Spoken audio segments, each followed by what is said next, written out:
Tim, the times that we live in. I was hoping to start the show today by getting into a little bit of ancient film history, and this is going back a ways. I mean, this is really kind of going back, but I think sometimes we have to talk to the listeners about film history so that they're well educated. Yeah, and this is going way back. This is going way back before Elon Musk took over Twitter.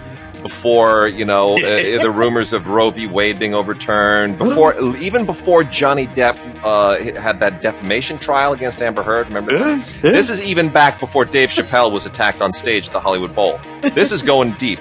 This is going to this time when a guy named Will Smith slapped another guy named Chris Rock at this thing called the Oscars.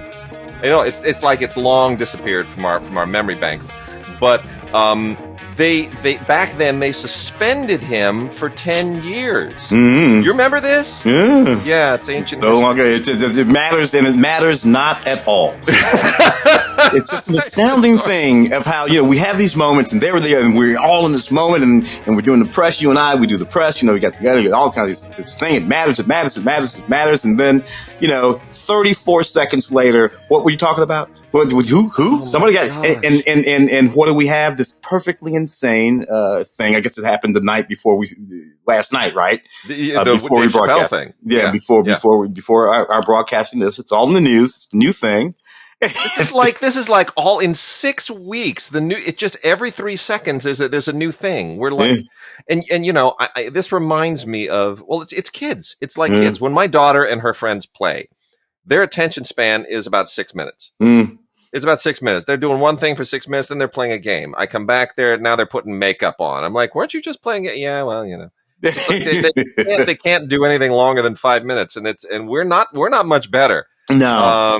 Well, first, let's just get into this. I've been trying to put together it. I may never actually finish it, but I've been trying to put together thoughts on the entire Oscar saga. Not Will Smith per se, but just the Oscars generally, with that sort of as a starting point. And let me just say this about the quote unquote punishment.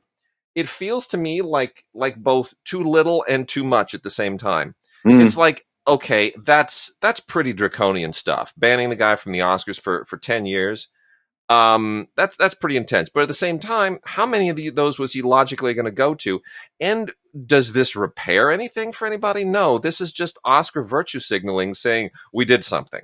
And it seems to be more about their image than actually about addressing the issue itself. I'm kind of at this point, I'm kind of feeling sorry for Will Smith all over again.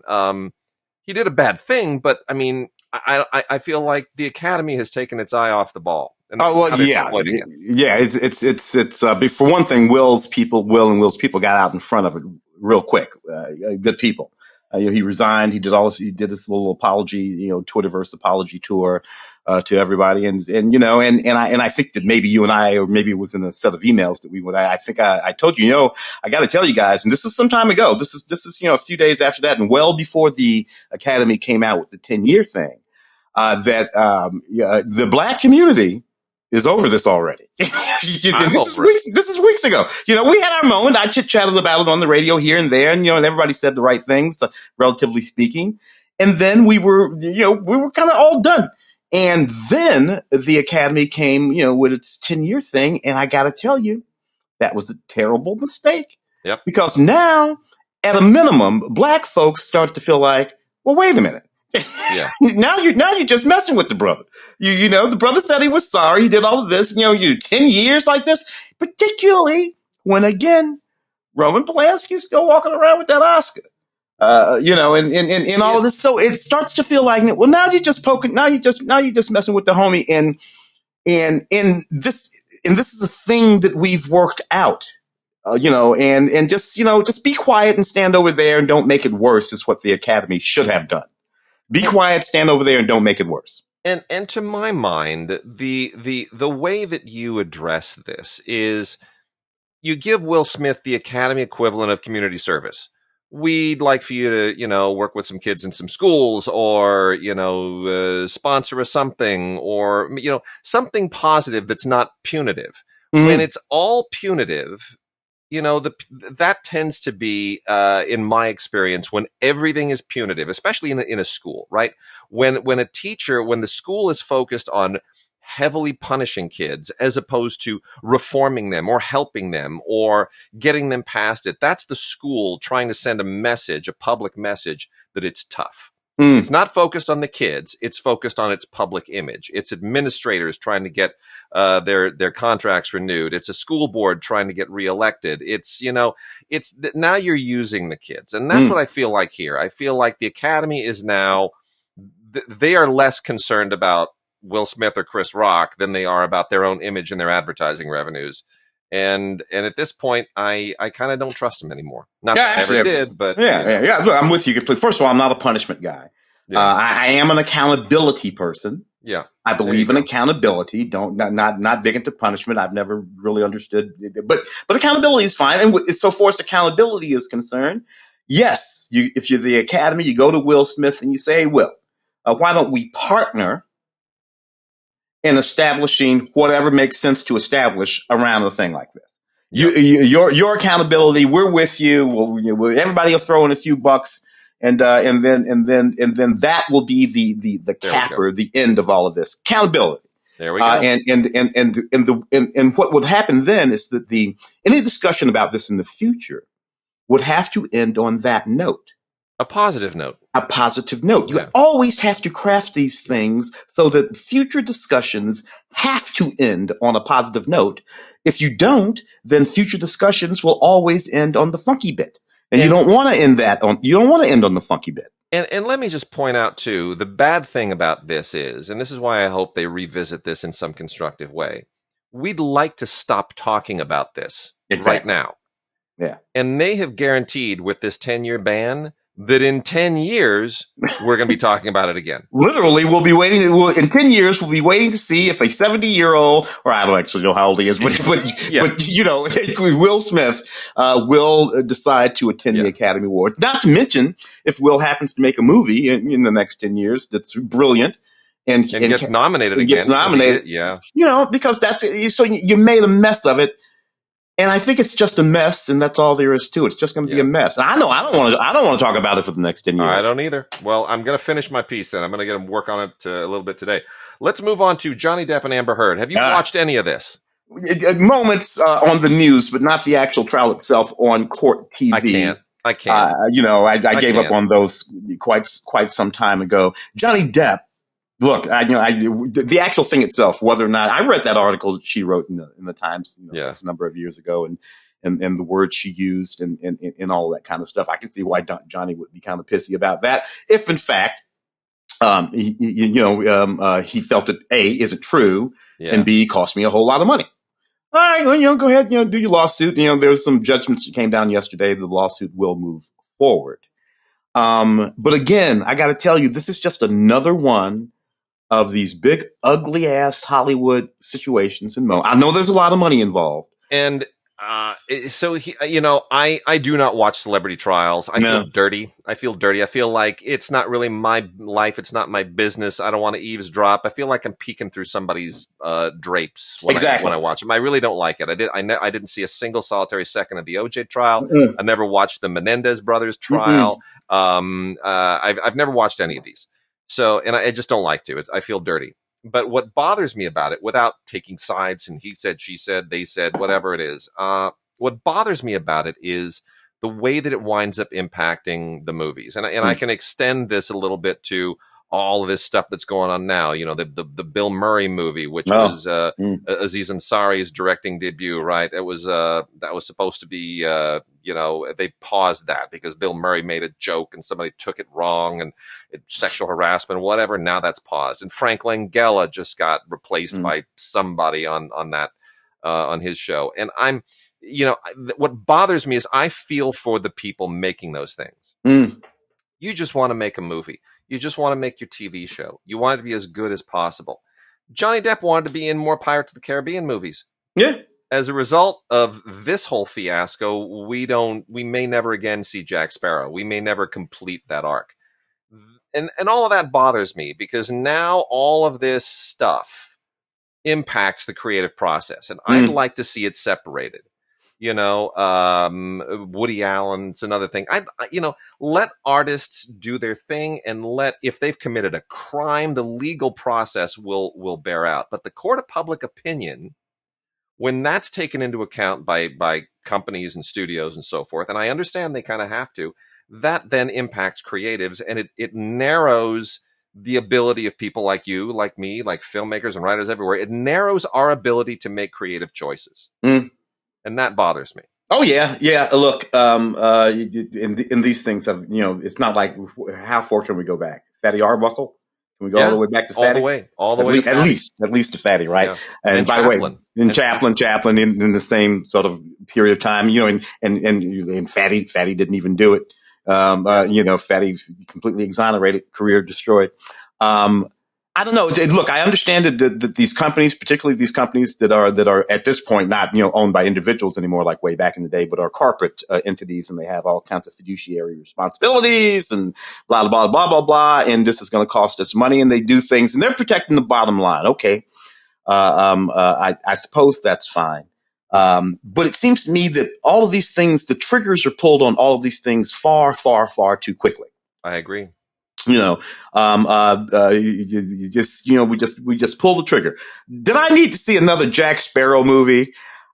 No. But on the other hand, I shouldn't be prevented from seeing another Jack Sparrow movie on account of a bunch of crap. I just want to choose not to see it because I'm pretty sure it's going to suck. but that's me now. I'm just doing that. But for them to say no, we're not, because now I got a problem. Johnny is not in Fantastic Beasts. Right. Right. Replaced by Mads Mikkelsen. By Mads. That movie has tanked horribly.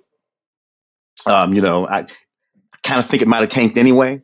Yeah. But it does bring to question that corporate decision, right? A corporate decision was made to replace Johnny with Mads because they were afraid they were going to lose money. They made the move, but they still lost all the money. So what good did replacing Johnny? You still lost all the money. You've been better off keeping Johnny. Yeah. And you probably still would have lost all the money, but now you wouldn't look all squirrely. Yeah. So I don't know, man. Yeah, it's a mess. It is a mess. It's unfortunate. But we truck on, and I think, the positive part of me feels like this business has hit so many speed bumps in its first 100 plus years that it's still a young business by all accounts compared to publishing and theater and film and television. It's still a young business. It's still trying to work out the kinks. It's always going to be hitting these speed bumps that are created by things like social media or technology. And it has always cleared them, I think, ultimately, because at the end of the day, what matters is story. People just love a good story. And I think good stories will always rise to the top, and they will always succeed, and they will always find a way to find their audience, and the audience will always find a way to find the stories.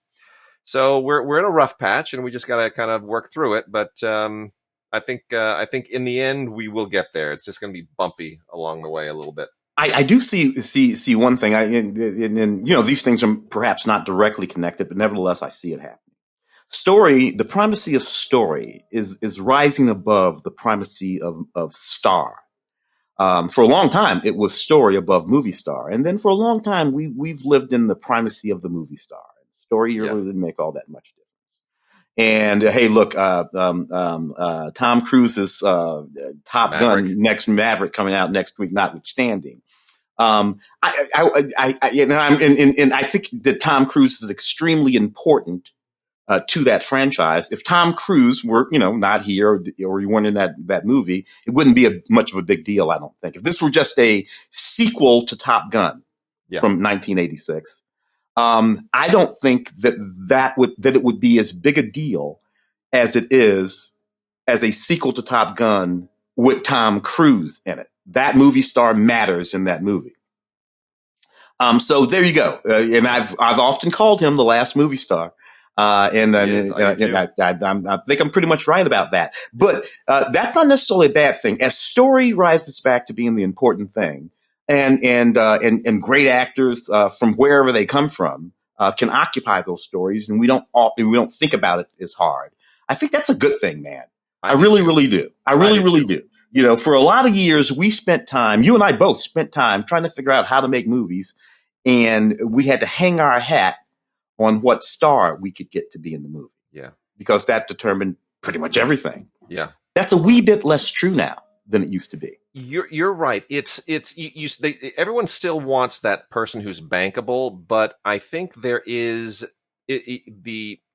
you're less hemmed into a place where you are given a narrow list of actors, none of whom are right for the part. Yeah. But who've got to be in it if we want to raise money for it. Yeah. Now the question of, okay, who's right for the part? Well, that has gained more credibility. That has gained more currency in the way that things have moved. And there's too much noise out there. There's way too much streaming product. But I do feel like we're migrating back to that place where if you're a really, really good and talented actor, you maybe not be the biggest name, you have a better than average shot because there's so much product. There aren't enough stars to fill all the roles that are out there. So there are more opportunities for you to get into something commercial that'll be seen by an audience and people will take notice and go, oh, wow, look at that. Game of Thrones. None of those people on Game of Thrones were stars when that thing started. Nope. They are all stars now that it has ended. Yeah. They were all good, solid working actors. Yes. Who were good at what they do. But they were not movie stars. Hey, look, and this difference, gives us an Ariana DeBose, from Spielberg's. Exactly. This is a kid that came up on So You Think You Can Dance, man. I know. So we got her now. She's in there now. Right. And we can go through a whole bunch of movies and pick out a whole bunch of folks, even older folks, like the cat who was in that Sound of Metal movie who won an Oscar a couple of years ago, but playing the Troy from my gosh, yes. From all these stuff. Coda, these people who again. All these people were in the business acting for years. None of these people started yesterday. Yeah. But now they have these opportunities and they get recognized. And I think that's a big deal. It makes a difference in the world. So, there you go. So before we move on and hit up DVDs and Blu-rays, let's talk about Dave Chappelle for a second, which happened last night. For those who may not have caught up with the news cycle, Dave Chappelle was tackled by someone on stage at the Hollywood Bowl during the Netflix as a Joke tour. And popped up, made a joke right after while security went and beat the crap out of the guy in the wings. I heard Jamie Foxx took his piece as well. And the guy had like a fake gun with a little switchblade on it. So who knows what he intended to do, but we'll find out more in the coming days. Nonetheless, Dave made light of it. Chris Rock made light of it, made a Will Smith joke, which not a hard joke, to be honest. But, no, it was right there. But it was sort of laying right there. Jamie Foxx weighed in. Everybody else is good. But this is, I come at this two different ways. First of all, this is not good now. We used to understand comedians were off limits. You don't attack a comedian. Yeah. The joke, Godfrey Cambridge used to say, and Godfrey Cambridge, for those who don't know, this guy came up in a rough bit. Originally, Caribbean born parents. At least his dad, I think. I don't think his mom was, I think, from New York, but he grew up, in a rough patch in New York. And when he started doing comedy around the same time as all the rest of those guys in the late 50s, he used to say, as long as people are laughing, nobody gets stabbed. And until last night, that was true. Yeah. So we're in a bad spot now if making jokes is going to get you stabbed. And now we got to figure out a way out of this situation. I'll turn it over to you. Well, there it is. The event itself. Look, I really love the resilience of these guys, Dave and Chris and Jamie Foxx, on the resilience, right? I mean, that was a scary situation that could have been a John Lennon sort of thing, but it wasn't, right? And when it came to be clear that it wasn't, then these guys did not get hysterical. They did not get out of hand. They took it and they moved it, which is what comedians do, into the space where it needed to be. Yeah, a space where we can make fun of it. Because again, he didn't get stabbed. All that kind of stuff. So they very quickly took it and moved it to the space where it needed to be. They made fun of it. They made fun of him. They made fun of the world in which goofy crap like this can happen. And hopefully that sort of resilience, that sort of deep, it goes way back. It goes back to Lenny. Yeah. Lenny Bruce. Lenny was resilient. Of course, it was the cops that would run on stage to kick his ass.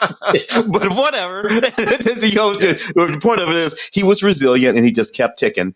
And fortunately, I think that that our comedians here are that way. They're resilient. They're going to keep ticking. And I'm hoping that the audience out there will finally get it through their thick skulls. We, the audience, that it's just a fucking joke. Relax. It's just really, a joke.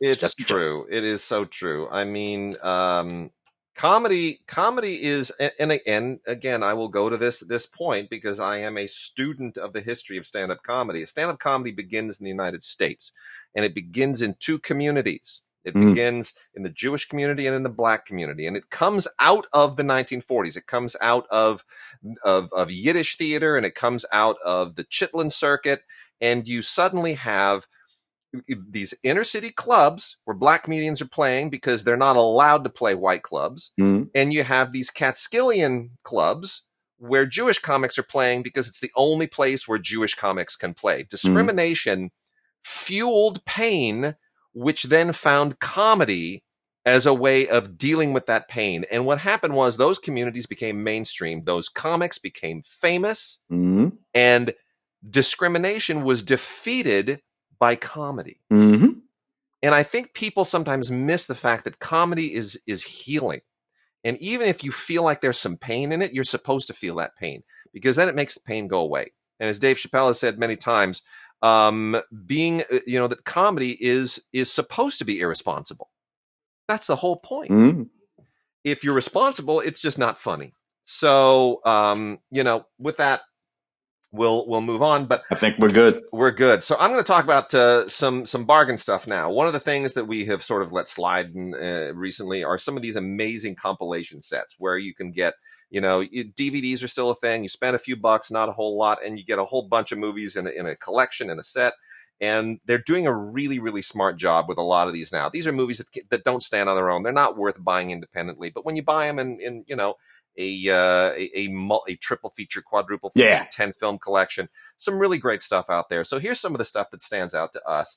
Got a couple here from Corinth, who mostly does foreign films, but Corinth has a couple of great sets. This one is Drive-In Retro Classic, science fiction triple feature. Terrific. All three of these are great B-movie classics. It's really worth having. Rocketship XM, The Hideous Sun Demon, and The Brain from Planet Arous. I literally watched Rocketship XM this past weekend on television. Terrible print, and this is so much better. It's because of broadcast all the time on Comet. It's fun, right? I love that stupid movie. It's so fun. And I'll tell you what, one of the reasons why I love that movie? It's interracial. What year is that? Yeah, 1950, man. 1950. Yeah, interracial space movie in 1950. It's fantastic because it's made for the drive-in set, and the drive-in kids weren't preoccupied with that. They were like, whatever, we didn't fight in World War II. We don't, whatever, just show us something that's entertaining. The Hideous Sun Demon from these are all nuclear age things, right? Post World War II, all from the 50s. Hideous Sun Demon is hilarious. Just the worst makeup ever, but that's the whole point. Really, really great stuff. And Robert Clark, by the way, who stars in it, also co-directed it. And then The Brain from Planet Arous is not as well known, but it's not bad. There's some really interesting filmmaking in this as well. It's about an alien that crash lands in the desert in California, which of course is the cheapest place to shoot in 1958 because you don't have to build anything. Great. Just go out to the desert. You don't even need permits. Just go out and shoot. Cops are never going to find you. It's fantastic. No, it's there's actually some really, really interesting stuff in here, and very much still rooted in that Cold War fear, Cold War paranoia moment. And then also from Corinth, we have a terrific collection of historical drama. This is the 5-film collection, Historical Drama.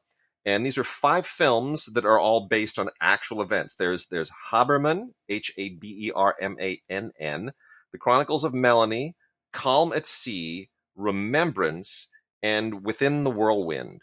I'm going to say Within the Whirlwind, which was made in 2009, is absolutely tremendous. This is the best of all of them for me. This is about a Evgenia Ginsburg. So glad I didn't destroy that. Evgenia Ginsburg, who was a professor of Russian literature, and she was arrested, during the reign of terror by Stalin, and sentenced to a term in a gulag. And Soviet dissident story, just absolutely tremendous. Beautifully directed by Marlene Goris, who won an Oscar about 25 years ago. And Emily Watson is just absolutely wonderful in the lead part. It's really, really good. Within the Whirlwind didn't get enough traction here. Yeah. Chronicles of Melanie, which was made just a few years ago, is the story of a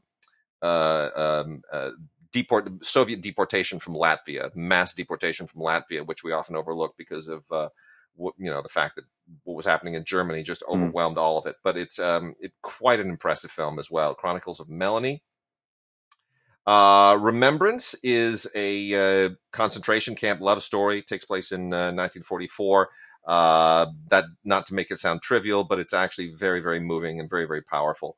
And then Habermann is a co-production between Germany and the Czech Republic. Takes place in 1938, centered around the issue of the Sudetenland, which prefaced World War II. And then Calm at Sea, which is also a World War II story, takes place with French resistance, during the German occupation.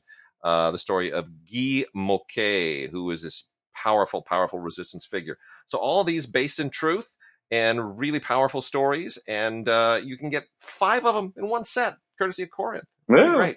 Fantastic, man. We also have the Through the Decades collection, which is from Mill Creek. They've done a great job here of putting together some terrific films that represent each of these decades. There's Through the Decades 12 film collection in the 1960s, Through the Decades 11 films representing the 1970s. They've got 10 for the 1980s, and they've even got 10 for the 1990s. And there's a lot of crap in here, but there's a lot of really, really good stuff too.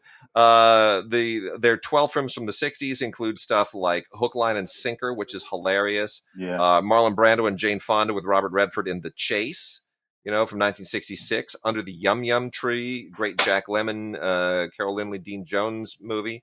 The Stephen Boyd Genghis Khan with Omar Sharif and James Mason is a terrible film, but it's an important film, and that's from 1965. Got Warren Beatty and Gene Seberg and Peter Fonda in Lilith. I mean, a lot of really great stuff here. So that's pretty terrific. From the 1970s, they zero in on stuff like The Last Detail, The Anderson Tapes, Fun with Dick and Jane, The Owl and the Pussycat. How do you not want this? And what's interesting about all of those feature films, those wonderful feature films, none of those movies, even from that first set that you mentioned, none of them could be made as theatrical feature films today. True. Not a single one. Would anybody at a big major studio greenlight as a theatrically, we're going to release it as all of those films were today? Not a single one. All of those are, and they're we'd see them. They would all be made. They'd be made, but we see them on Amazon or Netflix or something. None of them would be theatrical today. And I think that's just a big, big problem, man. Same thing here with these films from the 1980s. Blue Thunder, Suspect, Roxanne, Steve Martin's Roxanne, Punchline with Sally Field and Tom Hanks. Yep. And a great supporting part by John Goodman. The Little Nikita. Remember that was Sidney Poitier, River Phoenix. Yeah. I think that might have been River's second to last movie. Yeah. Dudley Moore and Kirk Cameron in Like Father, Like Son, body switching movie. Vice versa, the other body switching movie, Judge Reinhold and Fred Savage. I mean, it's like there's a lot of great stuff here, and particularly those comedies. Those comedies would really have a tough time getting made today. Yeah, Who's Harry Crumb? Who's Harry Crumb is also on that with John Candy. I mean, that would never get made today. That'd be a Netflix. Yeah. What's funny is out of all of those movies you mentioned, the one that might still get made and theatrically released, technology wise and all that, notwithstanding, is Blue Thunder. I agree. I was just going to say that. That's the one that somebody in a studio executive would say. That's the one. That's Peter, right? Peter. No, Blue Thunder was John Badham. John Badham with Roy, which in Roy Scheider. the helicopter movie. Yeah. Mm-hmm. Yeah, and I guarantee you that will be remade one of these days. Somebody's going to get an itch and they're going to remake Blue Thunder, and it'll be terrible. Yeah. Unless they get John Badham to direct it, in which case it'll be great again. We interviewed John. Didn't we interview John? We did. We sure did for his book. Yeah, people should look that up. That was a great talk. And then from the 1990s, we got House Sitter, Steve Martin and Goldie Hawn. Terrific supporting part with Dana Delaney. The only thing wrong with that is the ending. Got Janine Garofalo in The Matchmaker. Got Marlon Brando and Matthew Broderick in The Freshman. Oh man, still so good. Donnie Brasco, Al Pacino, and Johnny Depp. Last time Johnny Depp was actually really good. One True Thing with Meryl Streep, Renee Zellweger, and William Hurt is an amazing, beautiful movie. drama. I just want to say that's a beautiful, beautiful film. I reviewed that. Was that Uli Grosbar? Who directed? No, One True Thing was Randa Haynes. That was Randa. Okay, I believe that was Randa Haynes. Yeah. But, all of these just, and what's great about this is that's 40 years of film history condensed into some really well curated films by Mill Creek. So highly recommended there. We also got some four bangers from Paramount. Paramount's doing this thing where they're taking a lot of their films that exist as independent DVDs and they're putting them into little 4-film sets. And, I guess it's because they got some inventory left over, but, it is what it is. So, here's what we got here. We've got this first one is the Funny Fools 4-movie collection, which includes, get ready for it, Pootie Tang, Brain Donors, Gung Ho, and Crazy People. Now, some of these movies couldn't be made for other reasons. Yeah. Gung Ho, you probably couldn't make Gung Ho today for a whole bunch of reasons. Not having, being a fairly middling comedy, notwithstanding, although I saw Gung Ho in theaters and I thought it was funny. Back then, Pootie Tang. Too soon for Pootie Tang Pootie Tang's still great. Can we get there? Can we get there? We can get there. That's CK. That's right. Louis C.K. wrote it. Yeah. But for, you don't need to know that. But Crazy People may be my favorite of this. If people don't remember Crazy People is Dudley Moore and Daryl Hannah. Dudley and Paul Reiser's in it as well. Dudley Moore is a guy who for reasons the film will explain, he's an advertising executive who just has this brainstorm that better to be truthful than to try to really do true advertising. We'll just be straight up honest with you. And it winds up taking off. Like, for example, there's an ad, Sony Boney. I don't even know what that meant. It's hilarious. And then Volvo. They're boxy, but they're good. This movie kills me. It's so funny. That movie too. I don't know if you remember. What year was that? Oh my gosh. Because the year that Crazy People came out, a group from a 1990 Psychological Association or something came out and objected to the title. Yeah, it's too Crazy bad. People. They objected to it. There you go. You're always going to have somebody, but yep, that happened. Good. Okay, that's just too bad. Favorite actresses 4-movie collection. This is terrific. Falling in Love with Meryl Streep. Rose Tattoo. It Started in Naples, and On a Clear Day You Can See Forever. Oh, yeah. I'm going to say, look, Rose Tattoo and Started in Naples, kind of the ringers in this. They're not bad, but look, Falling in Love, De Niro and Streep is fantastic. And On a Clear Day You Can See Forever is great. It's Vincent Minnelli directing Barbra Streisand with a screenplay by Alan J. Lerner. It's absolutely wonderful. Jack Nicholson, walks into this thing. Bob Newhart walks through. It's absolutely wonderful. So that's a great set. Mm-hmm. Then we've also got, let's see here. This is the Favorite Actors 4-movie collection. Okay. This has Bang the Drum Slowly. Oh, wow. More De Niro. Yeah. The Two Jakes, Hey, I like the Two Jakes. A lot of people really were unfair to this thing. Look, It's a sequel to Chinatown. Jack's doing his best as director, comes back as star. I think it actually works. It's only one of only 2 movies that Jack directed. Yep. There's only one problem with the Two Jakes is that it was made literally 14 years too late. Yeah, that's 1990, right? When they made it, they should have made that movie a decade sooner, and then everybody makes sense. Because I think Robert Towne was supposed to direct it. He was, and he walked off. Yeah, and all that kind of stuff, and Jack took over and did a great job, and I liked that movie. It's just they made it a little too late. It's a little too late. Fat Man and Little Boy, which is going to be really interesting. Christopher Nolan is now doing the Oppenheimer biopic, which this kind of overlaps a little bit with. This is Roland Joffe directing Paul Newman in the story of the creation of the atomic bombs that were known as Fat Man and Little Boy that were dropped on Hiroshima and Nagasaki. Not Roland Joffe's finest hour, but Newman is very, very good in it. And I think this film ages better than I thought at the time that I saw it. I actually think this film still has some. It's got some juice. Interesting that Oppenheimer in that movie is played by Dwight Schultz, who of course played Murdoch, the crazy helicopter pilot in the A-Team and everything. Right. And he was in a lot of Star Trek. You got to be a Trekkie, but he was in all that kind of stuff. And it always just strikes me as odd that he's the guy who's played Robert Oppenheimer in that movie. Could I just say that the funniest thing that I have seen, I don't care how you feel about Elon Musk and Twitter or any of that stuff, but the funniest thing I have seen in a long time was William Shatner pitching himself to be spokesman for Twitter and saying that he considers Elon Musk to be quote unquote adorbs. and then Elon Musk replying, "You will always be my captain." I'm sorry, man.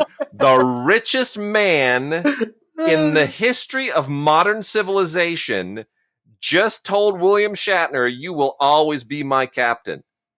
I'm sorry. He doesn't hold it against him that he went into space on the Bezos rocket instead of his. On the penis rocket instead of his. Hey, look, I know we're not going to talk about it, but I'm all for Elon by Twitter so long as I can send him a tweet every day. I'm directly to Elon. I can tweet him every day. Yo, dude. And he may reply. And then the last one here in the actors collection, the favorite actors, is Detective Story with Kirk Douglas, which is absolutely fantastic and an all-time classic, directed by William Wyler, who could do no wrong at this point in his career, from 1951. So that's a great set. Then we got a few more here. The Golden Age of Hollywood 4-movie set, which includes The Court Jester, Elephant Walk, Teacher's Pet, and The Rose Tattoo. Elephant Walk. Yeah. I love that movie. I love all of these. I really do. I think the Rose Tattoo is kind of it's the real heavy one in here. Yeah. And The Court Jester is the really light one, Danny Kaye. But, I mean, all of these are terrific. Elephant Walk is a really good film. Teacher's Pet is a really good film. You can't go wrong. Interesting set here. This next one, which includes Let It Ride, Bebe's Kids, Cool World, and Beautician and the Beast. Yeah. This is really a I did the junket for every one of those. This is such an interesting comedy set, because Let It Ride is the one that I tend to focus on a little bit, because this was directed by what's his name, the commercial director guy, Joe. What's his name? Joe Pytka. Joe Pytka. And it was sort of the film that almost sank his career, because he's an amazing commercial director. He's directed some of the greatest commercials of all time. He did Let It Ride. It was his feature debut. Tanked. Shouldn't have tanked. Richard Dreyfuss is funny. No. He's a gambling addict. It's funny. Every fucking body's funny in that movie. Richard Terry Garr is still. Alan Garfield, the great Alan Garfield, is hysterical, and Jennifer Tilly. It was it's ridiculous. Yeah, and then he eventually got Space Jam, which did fine, I guess, but never really directed another movie. Bebe's Kids, the late Robin Harris. I mean, it's a wonderful movie. I so miss Robin Harris. First of all, the Hudlin brothers. Yeah. I think it was right after Boomerang. That they made that movie. And I got to tell you again, I say this all the time on the show, in the black community, there is no more important animation. That movie right there is as important to us as Snow White and the freaking Seven Dwarfs from 19 whatever for the Proud Family. The Proud Family, a whole swath of animation. And it's just hysterical, and it just reflected something true about the black community, and it was a lot of fun. Love that movie. We don't need to talk about Beautician and the Beast. It's Fran Drescher doing her thing, whatever. But Cool World. Let's just say something about Cool World for a second. Frank Bakshi has not done a ton of movies, but the ones he's done are all pretty memorable. All the way from the very scandalous early Fritz the Cat stuff to the Lord of the Rings stuff, and then heavy metal and this. And, we are going to talk about heavy metal today as well. Yeah. But Cool World kind of got swept away. I was an assistant manager at the theater that opened Cool World, and I remember, people just kind of dumped on it. But I thought it's a pretty daring movie. You got to give him props for taking some risks there. Yeah, I think so. Look, not since Walt had who was it, Gene Kelly dancing around with that mouse. Yeah, but that was Walton. Not since then. Yeah, and then I think there's a little bit of it was Don Knotts who was in that movie. the Mr. Limpet. Yeah, so we're talking about the 40s and in the early 60s had live action. Yeah, just sort of drive these things together here. And anyway, I thought it was sexy. It was an adult thing. Kim Basinger is a lot of fun in the movie. I don't know, young Brad Pitt. What are you going to do? I liked it. And then we've got a cult horror collection here, the Cult Horror Classics 4-movie collection, which has April Fool's Day, My Bloody Valentine, Vampire Hunter, Captain Kronos, Vampire Hunter, and Frankenstein, the Monster from Hell. I don't particularly like any of these, including the Hammer production of Frankenstein, the Monster from Hell. I guess Captain Kronos, Vampire Hunter might be the best of a bad lot, but look, these aren't my kind of movies, so. That's the old My Bloody Valentine, right? The one from 80, 81, the original from. Okay, correct. That launched a little run of a certain kind of movie too. There, yeah. And then we have the Classic Westerns 4-film collection, which has The Tin Star, Branded, Three Violent People, and Posse. Interesting range over a number of decades. Henry Fonda in The Tin Star with Anthony Perkins, pretty solid stuff. Branded, relatively memorable. Posse, kind of Mario's Posse, right? Not Mario's Posse. Not Mario's Posse. That's what I wanted to point out too. This is not Mario's Posse. This is the other Posse that everybody's forgotten about from 1975 with Bruce Dern and Kirk Douglas and I think Bo Hopkins is in this thing as well. This was actually directed by Kirk Douglas, and it didn't do much business. It's not a terrible film, but 1975, as with The Two Jakes, is a little too late for this movie. This movie belongs in 1965. It belongs 10 years earlier. So it arrives in a moment when it's 1975. People aren't watching Westerns anymore. They want to see Network and Rocky and Cuckoo's Nest and all that. And to the extent that they are watching Westerns, they're watching revisionist Westerns. That's it. The Little Big Man, whatever. Yeah. That kind of thing. Yeah. Exactly. So different moment. But anyway, there it is. So Tim, let's move on to other stuff. We can do some new movies. We could do 4K. Let's look at the 4K. Grab that Singin' in the Rain. Because first of all, first time Singin' in the Rain on 4K? Really? Is it really? Yep. Or Blu-ray? Anything really? Wow. It's been on Blu-ray multiple times. Okay. But it has never been on 4K. And man, I'll tell you, they did a number on this. I mean, it's very, very, very impressive. They maintain the grain. They don't do what 4K often does, which is give you so much detail where you're going like, oh wow, Debbie Reynolds must have she had a zit that day. That's a bummer. They didn't cover that up very well. That's really problematic, man. It is, isn't it? With a lot of these 4Ks, I sit there like 6 inches from my TV, and I'm not even paying attention to the movie. I'm like all. Ooh, that looks it looks like you got a rash. You got some kind of eczema over there on your ear. It's so not fair.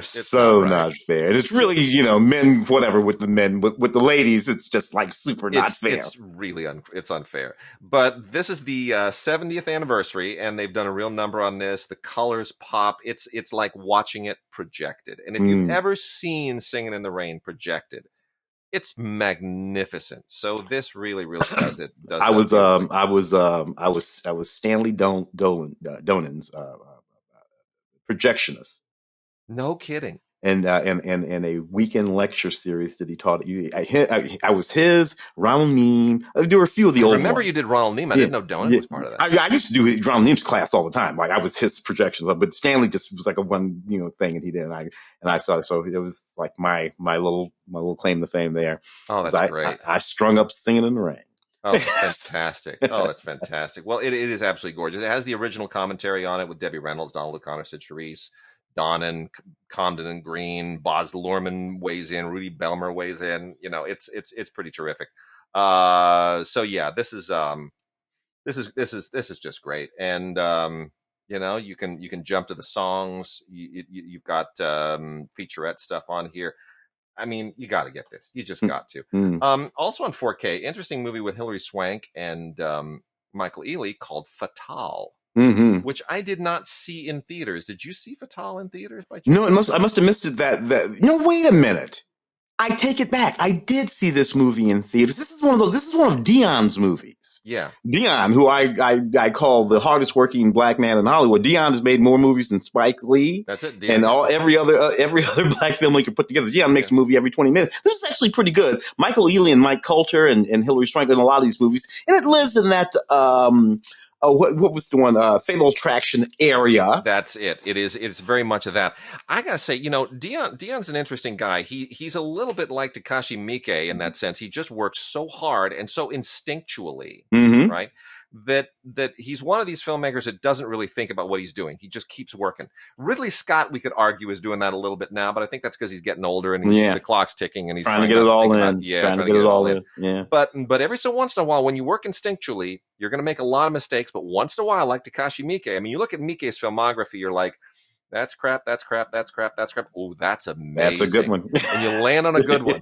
And I think Fatale, I think it's interesting they chose this for 4K. This is Lionsgate, because it really is good. Michael Ealy is really good in this. And Hilary Swank is really good. And, you know, if you don't watch any other Dion Taylor movies, this is the one to watch. It's really good. Yeah. Like that quite a lot. Mary Shelley. I'm sorry. Let's do Mary Shelley. Only because it's Branagh's Frankenstein. And I remember in 92, 3, 4, whenever they made this movie, you know, it took a pretty good beat down. Oh, man, it took a pretty De Niro as the monster, and all. But I also remember seeing this movie, in Frank Darabont's screenplay, and I just didn't hate it nearly as much as everybody else. It did not look good, even in 94. It was not a good looking movie, but I thought there were just some decent performances. You know, young Branagh, you know, Helena Bonham Carter, some good performances in this movie. And generally speaking, I appreciated De Niro's interpretation of the monster. You know, he couldn't do the big thing with the square head and the shoes and all that kind of crap. He had to do, you know. And I have a theory about movies like this, and it pertains to a lot of the stuff we just talked about in all of these Paramount sets. And when we talk about movies that didn't succeed at the time, when we look at them in hindsight and they age well, what are we actually saying about those movies? And here's what I think we're saying. And you may remember this, because when I taught my Mount St. Mary's class, I told them, I said, you can read a movie 3 ways, and you need to. There's text, there's subtext, and then there's also context. And text and subtext, that's easy. But context is the one that helps us understand why a film is viewed one way at one point in time and another way at another point in time. It's why, for example, we are decades after the fact, and Song of the South is still very incendiary. It's why why some movies just don't hit when they're released, and then they're huge. It's why 2001 didn't succeed originally, and then it's more revered now, and it wasn't really respected in 68. I think what was happening at this point in time, because this is not a bad film. Branagh, you know, some people ripped on Branagh taking his shirt off, playing the abs and the abs and the whole thing. It's like, look, here's what's going on. They had just done Bram Stoker's Dracula. Coppola had just done Bram Stoker's Dracula, which was, you know, largely respected because it was such a fascinating alternative take on Dracula, and you know, it had so many interesting things going on, and Gary Oldman was, you know, just hamming it up. And I think they said, okay, and Universal keeps doing this. They keep thinking we can do a new monster period. You know, they keep flubbing this. Like they blew it very recently. With The Mummy and Tom Cruise. They seem to think that this is a Marvel-like universe. It's not. Each of these properties, forget about the 1930s when they were all made originally. Each of these properties lives in its own universe, and you can't tie them all together. And Branagh understood that. And Branagh came in with his own revisionist take on Frankenstein that was so different from what people saw in Dracula that I think they just naturally rebelled against it. They weren't willing. They wanted a Frankenstein that was like Bram Stoker's Dracula, and it's not. It's very much its own thing, and I think it ages well now that we have outlived that baggage. Now that we're out of that context, we're in a new context.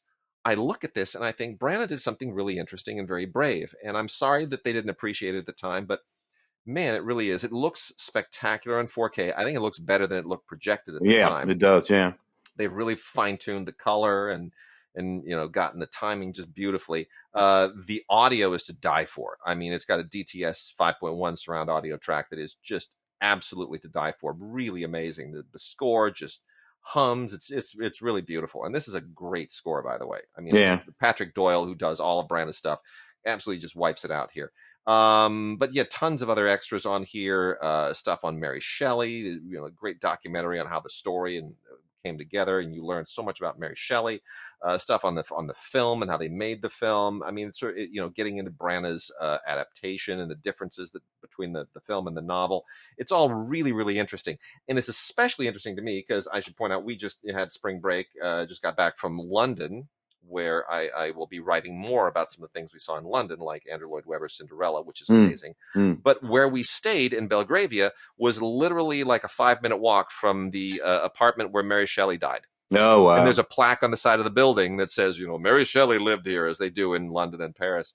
So that was a really nice thing. So I'm kind of very much into Mary Shelley right now. You know how old Mary Shelley was when she wrote Frankenstein? Son of a 17, I want to say. 19. 19, okay, yeah. 19. Yeah. At 19 damn years old, that woman wrote one of the great pieces of British literature of all time. And it was on a dare. Yeah. Yeah. It was on a dare. You're hanging out with all that little group of all of them there. And that's fantastic, man. Bunch of kids taking drugs on a dare, and she writes a great piece of literature. Today, bunch of kids hang out, take drugs, take a dare, and the best you get is like a Twitter thread. Yeah, something like that. I'd forgotten how many great people, Ian Holm and Tom Holtz and John Cleese. I'd forgotten all those folks in this movie. Yeah. And what we're saying about this movie doesn't apply to everyone. So, for instance, if you think about the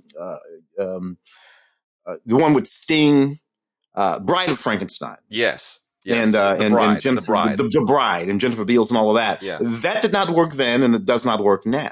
No. So it doesn't always apply, but sometimes it absolutely does. And so anyway, great, Frankenstein. Yeah.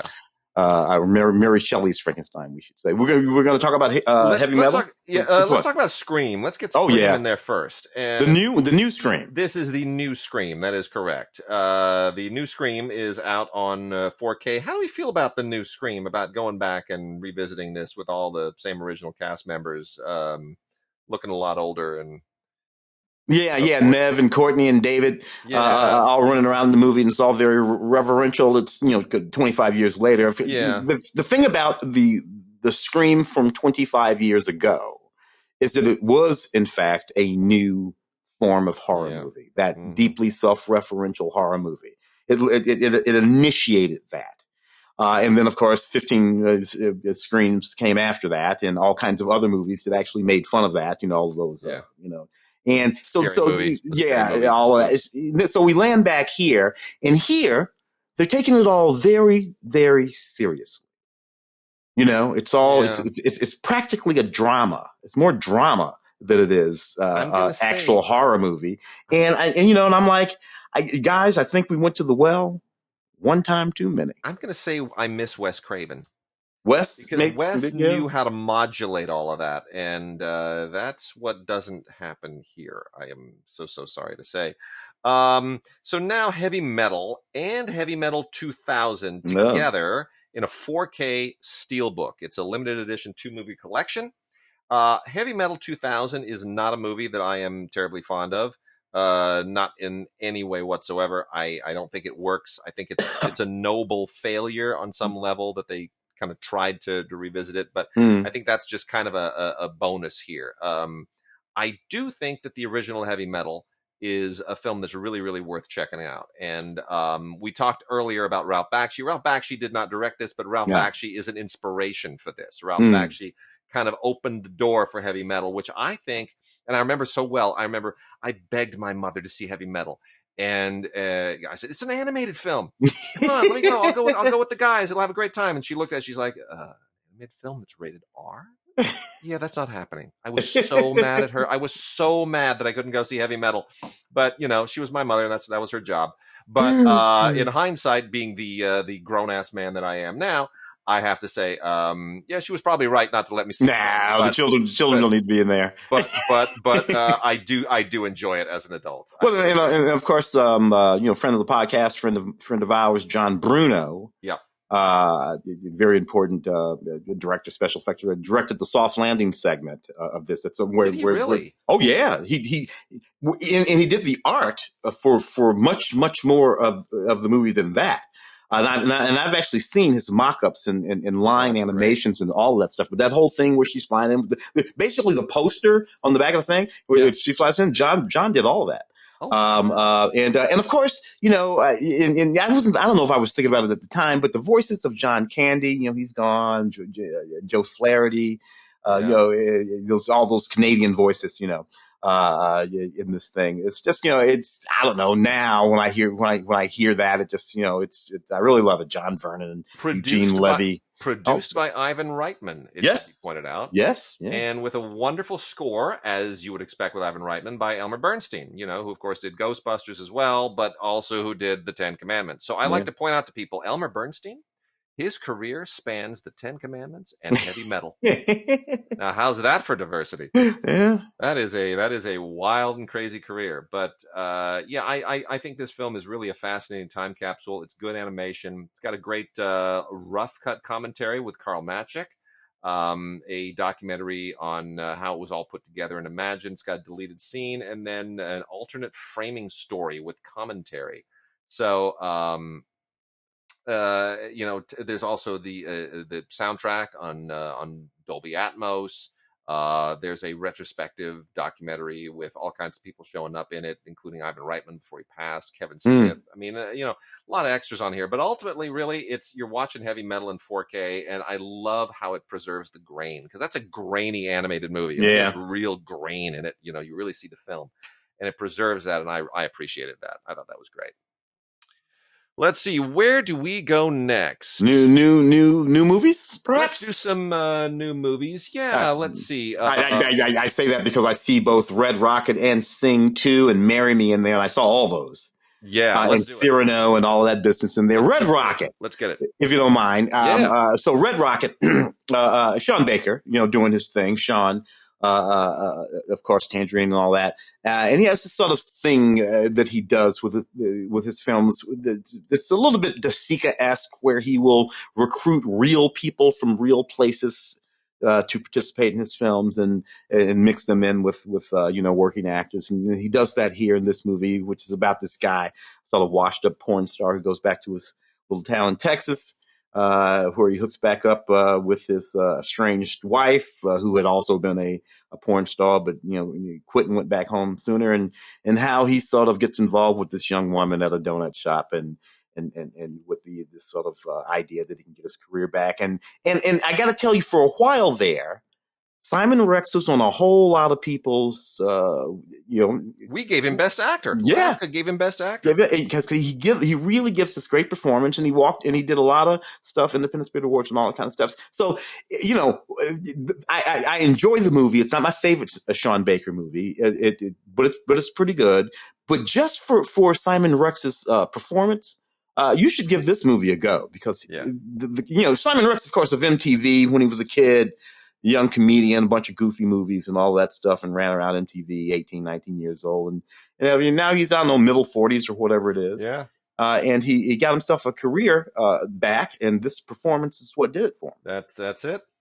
It's on Blu-ray. That is on Blu-ray from Lionsgate.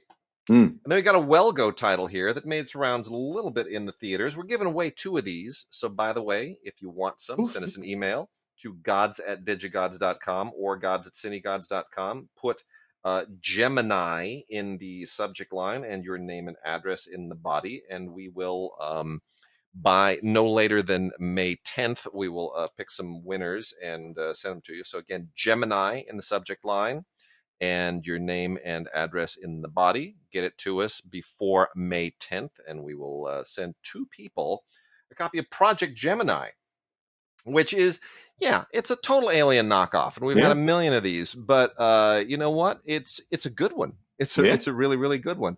And it's in English, but it is significantly, I believe, either Russian or Ukrainian made. I don't know where KD Studios is, but nonetheless, that's where a lot of the talent came from. And notwithstanding what's happening in Russia and Ukraine, I do want to give some props to the filmmakers here, because it's actually really, really stylish, and I hope some of these people have a career. There's a little bit of a climate change thing going on here. You know, we're in a post-apocalyptic environment, and there's we're looking. It's like in Lost in Space, right? We're looking for a new place to live. The Earth is no longer sufficiently habitable, and of course, you know, they find a planet, and something horrible is there, and it's alien all over again. But again, stylish, really well made, incredibly well shot, high production value. And this film made the rounds a little bit in theaters. It is now on Blu-ray from Wellgo, and I like it. And good dubbing too, because you know it was shot in whatever language it is, like you said. But and then a lot of it's dubbed, and the dubbing is fantastic. Guy named Kirill Zotkin is the cinematographer. Kicks ass on that movie. Really does. Yeah. Really does. Give that guy some big features, some amazing stuff. Did you see Sing 2? Yeah, I like Sing 2 again. It was on. It was part of my short list for animated, Academy Award nominees, but I like these Sing movies. I just do. They're good. It's my favorite stuff from Illumination. I'm not, I'm a little bit over the Minions and all that, Despicable Me stuff, but I thought Sing was wonderful, and I like Sing 2. It gets a little crazy at the end. The whole idea here is that it's bringing the gang back together, but it's not about that initial show. Now they're trying to sort of step it up and become major stars and do a major show, and it gets a little bit. There's a little bit of intrigue going on, but I love the voices. I love Matthew McConaughey doing that crazy koala bear. It's just so against type, but I really enjoy these films. I do too. Yeah, those are good. So this also has a couple of mini movies on it, and it is on Blu-ray and DVD with a Movies Anywhere code, so you can knock yourself out of Movies Anywhere. I'm sure my daughter will watch it over and over and over and over again, because she and her friends love that movie. I see the Jockey here, which again was one of those movies that was on a whole lot of short lists last year. As we were Cliff Collins Jr., Moises Arias, and Clint Bentley film about an old jockey, on that run for that final. And it's just really a deeply moving, very well made movie that I don't know, at another time I could see it have going all the way. Clifton Collins Jr. was getting. I mean, he's a character actor that people have loved for years and years and years, and he's just always been like the second or third or fourth guy in the thing. And this is kind of his breakthrough. He was getting some love in our room when we were the LAFCA voting for Best Actor. Didn't make the short list, but there was a lot of love in the room, and I think he's really, really good in this. I also love Molly Parker in this. I love her so much. And Mom in Lost in Space, but we've been watching her for 30 years, ever since she was like 19 or whatever. In that Illuminated, whatever that was called, I think, where she's the girl who has a thing for corpses. Yeah, that was. You remember that? Oh yeah, I was like, ooh, that's kind of brave. Let's see what else we got here. Cyrano. I see Cyrano there, and I know you weren't as big a fan of this as me, but I really was. What I appreciated was the substitution of the conceit, for one thing, for Peter Dinklage's stature for the nose. I appreciated that. I was able to deal with all that. And then of course you have all this other contemporary, sort of, this, that, and the other thing that's going on there, all of which was fine with me, the music and all the band and all that kind of stuff. But I don't know, different strokes, I suppose. But it lived in that same zone as that first Baz Luhrmann Shakespeare, the Romeo and Juliet lived in that same space for me. Is where it lived. I think it needed to be more in that space for me. It was my problem was that it tried to keep one foot in the classical original telling of Cyrano, and then tried to keep another foot in something was more alternative. You know, a multiracial cast and songs that came out of nowhere, and you know, the stature for the nose and all that stuff. I'm fine with all that stuff as long as you sort of migrate it away from the source material and from being truly faithful to something more alternative. And I don't think it went far enough toward the alternative. As an example, I'm going to say like the Cinderella, the Andrew Lloyd Webber Cinderella that we saw on stage in London is amazing. And it does that. It sort of winks at you. It's like, yes, we're wearing period costumes, but yeah, Cinderella's going to go around with a spray can tagging some stuff. Okay. So just as long as you know that, right? So it sort of pulls you all the way in that direction, and it winks at you, and it's just so wonderful. And that's sweet. It's a lot of fun. Mass is worth. Oh yeah, about. That was one that again, and I remember watching it very diligently. Yeah. And mostly it just depressed the fuck out of me. That's what it did for most people. This is a hard movie. So just so that everyone knows, you take 4 actors, Reed Birney, Ann Dowd, Jason Isaacs, and Martha Plimpton, and you put them in a room. It's 2 couples. One, and they're trying to work something out. And there's one other actress in it. I forget her name. She's the one she's the social worker who brings them into the room. Yeah. But these are 2 couples, and one couple, they're the parents of a kid who was responsible for a murderous school shooting. And the other couple, their kid died. And these 2 parents are trying to work some stuff out.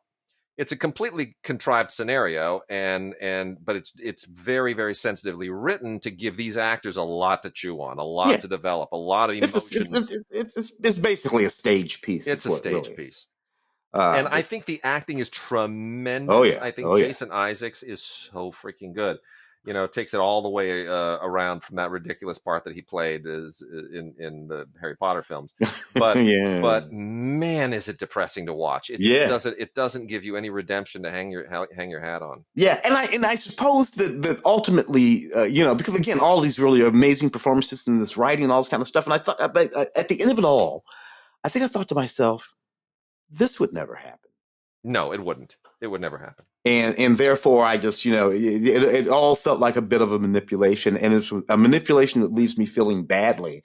I'm like, I don't ever want to see this again. But there you go. That's me. A lot of folks, though, I imagine it might be somewhat cathartic or whatever, intriguing. Yeah. Just a handful of newish films to pop through, and Tim, weigh in if there's anything here that you think is highly recommended. I think these are all fairly mediocre, but they've got stars in them, and they kind of have some high concept stuff. We got Marry Me with Jennifer Lopez and Owen Wilson, which is fine. It's cute. She's basically playing a pop star, and she's playing herself. She's playing herself, and she is. And then Owen Wilson plays a math teacher, and look, they fall in love. Wrong side of the tracks, totally different. Never would have expected that, except for it's Owen Wilson. Yeah. So I never quite bought him as a math teacher, but that's fine. The one thing I'll say about that film is that at least Jennifer et al. All the filmmakers were bright enough to give us a wink too. Yeah. They were like, yes, we know what we're doing. Just relax. It'll be fun. It's got a Movies Anywhere code, which is fine. It's on Blu-ray. It looks decent. Yeah. John in the Hole on Blu-ray. This is from IFC.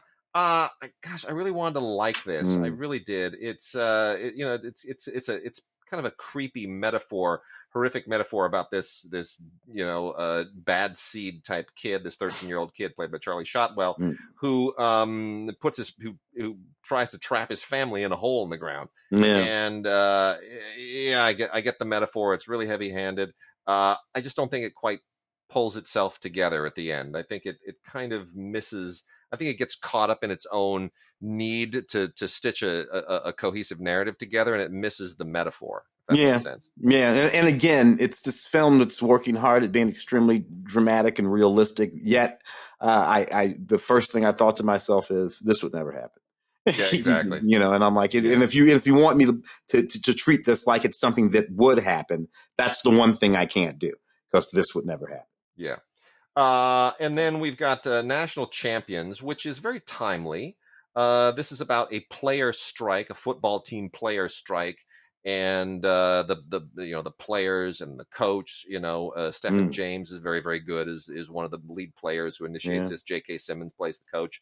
And I know this is a conversation that's going on, but again, to your point, this would never happen. Yeah. They've been trying to resolve this issue in a much more above ground legal way, but players going on strike won't get the job done. It just feels contrived for the sake of drama. Nonetheless, some really good performances here. I think James is great. J.K. Simmons is always great. And you get some nice supporting performances here from Tim Blake Nelson, Jeffrey Donovan. Kristen Chenoweth shows up for some strange reason. Yeah, little real Timothy Olyphant. Yeah. Yeah. And then the last of these kind of middling ones here is Redeeming Love, which also has a Movies Anywhere code on it for those who really, really want to load up on the Movies Anywhere schmaltz. This is based on a novel, I guess, and it's all about gooey drama during the California Gold Rush back in 1850, and nobody in this looks like they actually lived in California anyway. They've just got white teeth and sparkling skin. This is that DJ Caruso film, right? Did DJ Caruso direct this? You're right. Yes, DJ Caruso did direct this. Yes, it's just such a weird, DJ goes, Nick of Time, Johnny Depp film from 1,000 years ago, and I think he knocked off one of those triple X's and just I don't know, just so weird. I don't know. Yeah. It's just Eagle Eyes, DJ Caruso. Yeah, it's just nobody looks like nobody looks like they're living in the West. This isn't 1850. Their skin is too good. Their teeth too good. Their hair is too good. It just no. Tim, let's talk about Flea for a second. Yeah. Because that was one again. A lot of and it was I don't know. How did you feel about it? I mean, first film ever to get 3 Academy Award nominations and lose them all. It was nominated for foreign film, animated film, and documentary, which is quite a thing. It's impressive, but I feel like the story of this guy, this Afghan refugee who was also gay, I feel like that story is, in one way, they felt like animation was their best way into the story, but at the same time, I feel like the animation takes me away from the story. Does that make sense? Mm-hmm. And I am very ambivalent about it. I'm curious about your thoughts. Well, I look at this movie, and then and if perhaps unfairly, I bump it up against a movie like Waltz with Bashir. Yeah. From a few years ago. And because it's kind of a similar kind of thing going on, some storytelling is going on here, and somehow this movie just doesn't have the sort of weight with me that Waltz with Bashir had. Different sort of stories, generally speaking. But I don't know. And interesting to me that nominated for in all 3 of those categories, and it was not my choice in any of those categories. Though I appreciate the storytelling and the narrative, it's just it didn't get there for me for a whole bunch of different reasons. I would agree. So let's talk for a second now about Spider-Man: No Way Home, which we were not sent on 4K, but I did get a 4K streaming code for it and was able to look at that compared to the Blu-ray. In a weird way, and I can't judge the 4K disc on this, but in a weird way, watching that 4K stream, I actually prefer the Blu-ray disc better. Is that wrong? No. The Blu-ray disc on a 4K player, I should point out, on a 4K player taking a Blu-ray disc and upscaling it to 4K, for some reason, and again, it's a nice player, for some reason that winds up looking less compressed to me than the 4K stream that I got on Movies Anywhere. So take that for what you will. But the movie No Way Home, I'm not a fan of. I know fans were crazy about it. I sat in an audience with this thing and people were screaming and hollering. To me, basically, this is a lesson in how Disney convinces Sony to spend $200 million on a commercial for the next Doctor Strange movie. Look, what's the kid's name? John Watts, right? Director of this thing, yeah. Who just dropped out of directing something. What was he? Oh, really? Direct? Yeah, he was doing that. He was doing that Untitled Clooney thing. With Clooney and Pitt. He just dropped out of some other superhero thing. Interesting. I think he was doing The Old Man too, but interesting. So whatever. Anyway, I wasn't paying any attention to this guy. He used to do a bunch of stuff on the Onion Network.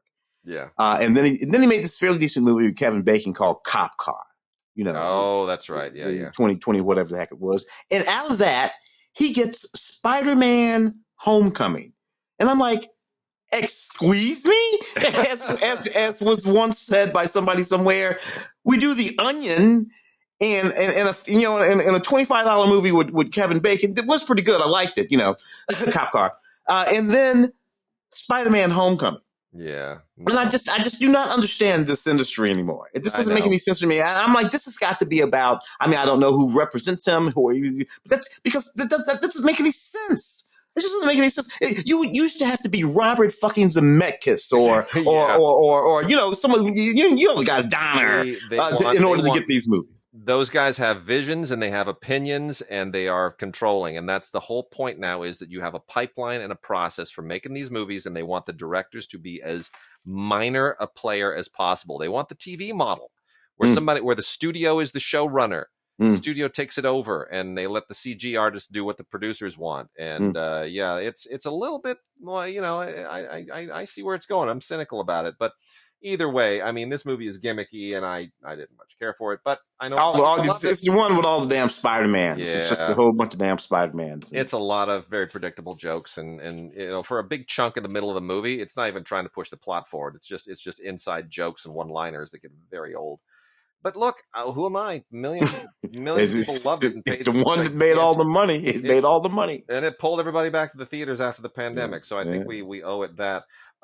Jackass Forever. No, I'm really... But you know what? It made a couple bucks. It did, but... It made a couple bucks. I was never a Jackass guy. I'm still not a Jackass guy. But I don't even know what to say. I can't, I don't know. I watched as much of this as I could take, and here's why I couldn't take too much of it. Because when these guys were all younger, and I was younger, I would watch it and I would think, well, that's what they do. But they bounce right back up again. Look at them. They bounce right back up. I know where I'm at. I know that when I wake up and my back hurts and my feet hurt just walking, and I've got to push myself to actually run a few miles in the morning.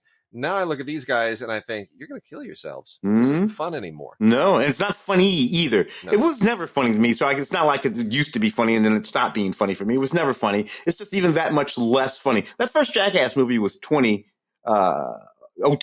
years ago. This is like the 20-year anniversary. And, and Johnny Knoxville has white hair, dude. I'm not into it, guys. I'm not into it. You guys look ridiculous. There's a movie I'll go over really quickly, The King's Daughter, which sat on the shelf for a long time, with Pierce Brosnan playing King Louis the 14th, the guy who built the Palace of Versailles. Now, last summer we were able to go visit the Palace of Versailles, and I showed my daughter the history, and we became very obsessed with the King Louis and their history and Marie Antoinette and all that stuff. So in any case, it was nice to see that they shot this at Versailles, because we could go like, oh, we were there. That's right by the fountains. And so I was able to watch this and sort of enjoy the geography and not pay attention to the story, which is stupid. This is basically like, which is terrible, because that's James Schamus, dude. That's Ang Lee's screenwriter. Not just James, but it's based on a book, and that's the problem. It's based on a Vonda McIntyre book, which should be good. Vonda McIntyre is a great novelist, but for whatever reason, it just doesn't work as a movie. It is effectively it's like a spin on Beauty and the Beast meets The Shape of Water. Yeah. And the king's daughter, who's illegitimate and is brought back to the palace where she gets to know her dad, but then she finds out that he's trying to become immortal because there's like a mermaid that they've captured, and there's some myth about mermaid juice helps you live longer or something. I don't know. It just got very silly at a certain point. One of William Hurt's last roles. Yeah. Moonfall with Halle Berry and Patrick Wilson. So this is, I did not set this aside for the 4K because it doesn't really warrant it. It is on 4K, however. But just as a new movie is worth talking about because this is a Roland Emmerich movie. Yeah, man, Roland Emmerich. Roland Emmerich does this thing where he will make like a real movie once in a while, like Anonymous, and then it flops, and then he goes or Stonewall, right? Yeah, and it flops, and he goes, "Screw it, I'm gonna go make some dumb big budget crap again." I'm gonna go blow some stuff up real good.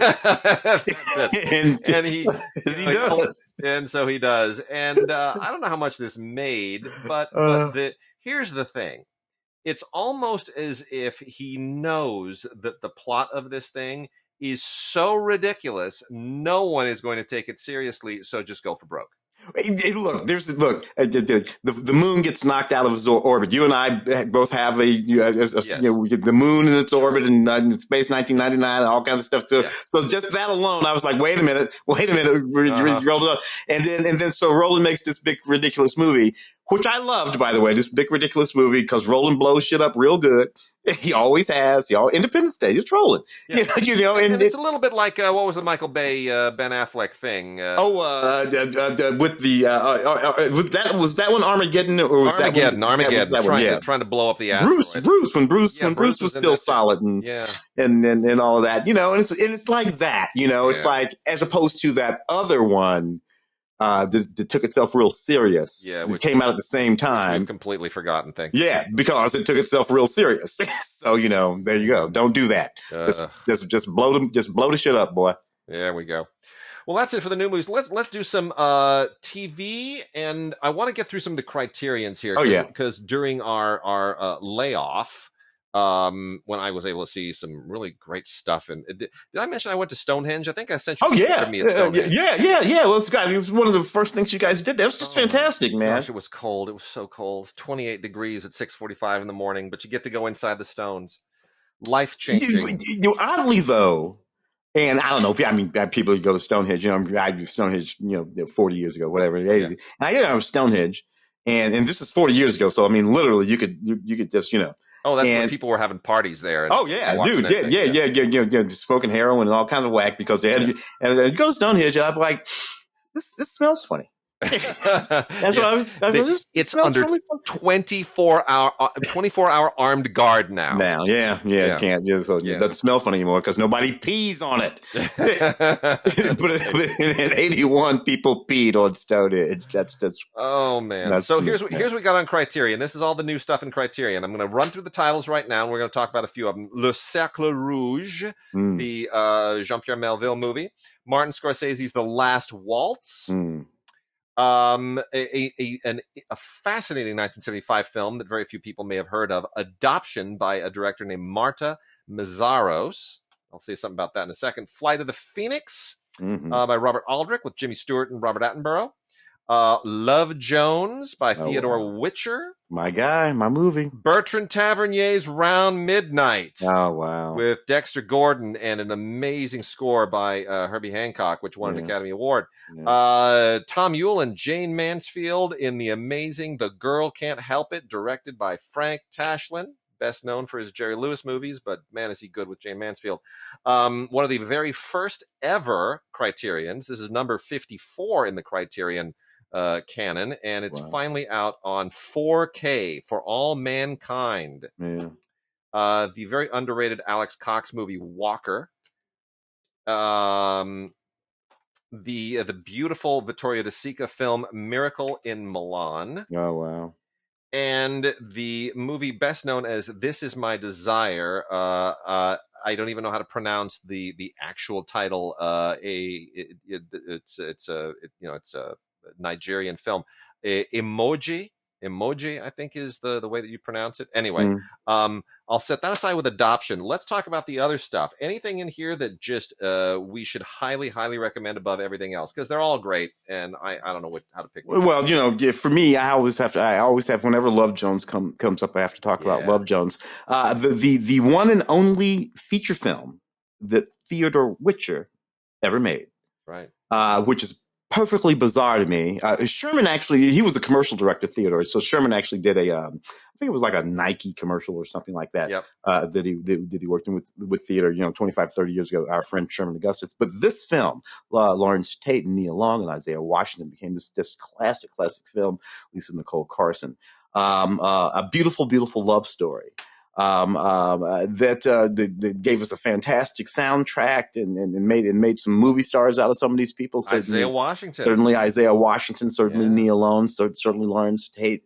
And it's just this really, really, really great thing. So, and the thing of it is, it holds up.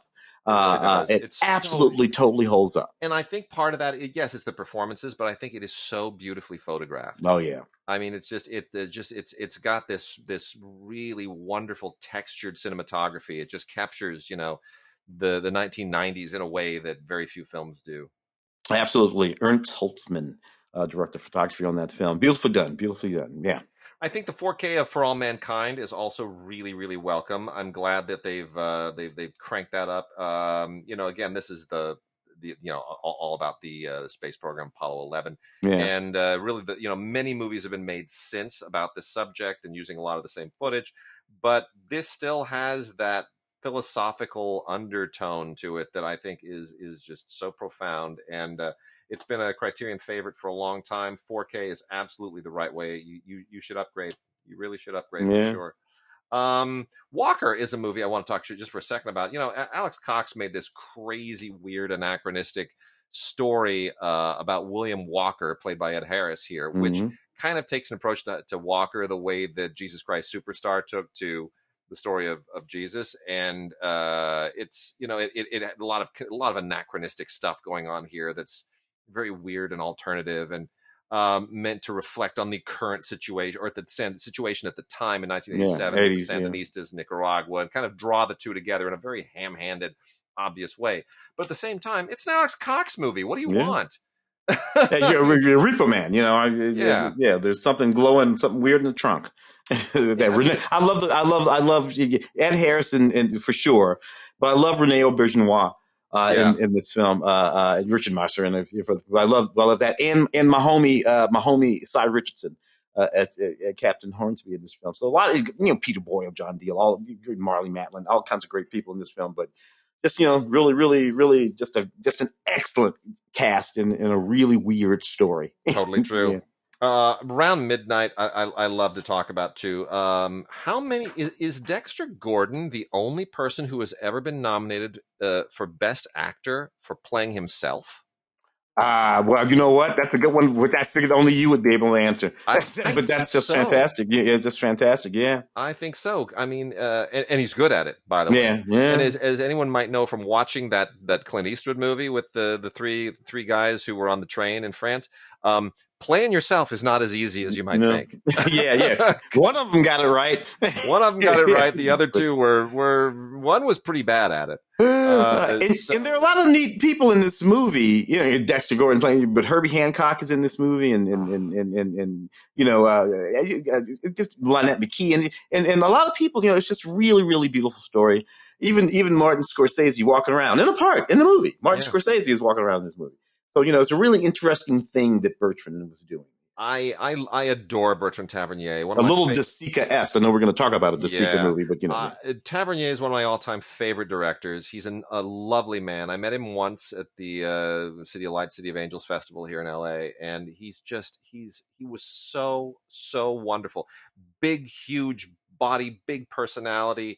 Loved movies, could talk about them endlessly, so much energy, and his passion for jazz and cinema come together in this incredible movie. And Round Midnight, I still think is really a rare masterpiece. It's American, it's French, it's 80s, yet it feels also very 60s, and it's Gordon is wonderful, but man, that Herbie Hancock score, which won an Oscar, is just it is poetic jazz. It is really amazing. We just lost him last year, I think. We did. Tavernier not long ago. I'm glad we have that great his great documentary on the history of French cinema. Yeah. Too. I remember the day in 90 whatever year it was Captain Conan came out.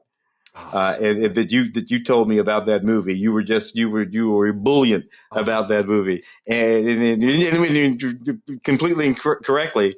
And I felt the same way when the first time I saw It All Starts Today about the teacher. Yeah. And I was like, wow, just wow. Anyway, whatever. He's one of those guys. And talking about Tavernier, one of his best films is still not on Blu-ray even. It's L627, and it was released by Kino, I think, locally, or in theaters. But either way, it's not out, and it's a crime. I mean, Fresh Bait, which won the Berlin Film Festival, never got a release here. It also needs to be out on Blu-ray. But L627 is about the elite narcotics squad in Paris in the police department, and it's one of the best police thrillers I've ever seen. It does for the police what It All Starts Today did for the educational system. It gets right inside the bloodstream, and man, it is harrowing. I mean, it's really intense, and it's so good. I mean, man, I really miss him. Let's talk about Vasica for a second. Your boy Vasica, Circle in Milan, from 1951. It's sort of a light, playful film in the De Sica body of work. Is this one of his best, or kind of how do we position this one? Well, it is much lighter, isn't it, than something like Open City or Bicycle Thieves, the Bicycle Thief, and all that kind of stuff. It is much lighter than that. A little bit later, it has a smile to it, but also, it's about the struggles of it's that thing that he always talks about, the struggles of real people in real places. Yeah. And this is about an orphan and roaming around Milan, and it's just again beautifully done, and I absolutely love it. I'm a ridiculous fan. Yeah. Well, there's a lot of great stuff on this. There's an audio interview from the 1960s where he looks back on his career and reflects very, very, very. There's a little bit of melancholy there. There's also a feature-length documentary from 2019 on the screenwriter Cesare Zavattini, who's also quite something of a legend in Italian cinema. And that is a wonderful Blu-ray. And then before I talk on these last two, The Girl Can't Help It with Tom Ewell and Jane Mansfield is just great. Frank Tashlin absolutely kills it in this. Even if you're not into like a whole Jane Mansfield thing, I mean, it's a really funny, silly movie, a lot of fun stuff. I just want to say this thing has a load of extras that you got to watch. They're really fun. They take you right back to the period. And it has performances in it that Little Richard, Eddie Cochran, the Platters, Fats Domino, Julie London. I mean, it's a big deal. The performances here are significant. Oh, dude, Abby Lincoln, just fantastic. Yeah, it's amazing. Yeah. Eyimofe, This Is My Desire. I hope I'm not destroying that. This is made by a filmmaking team named Ari and Chuko. This is a Nigerian film from 2020, just a couple of years ago, and in Nigeria has what's known as Nollywood.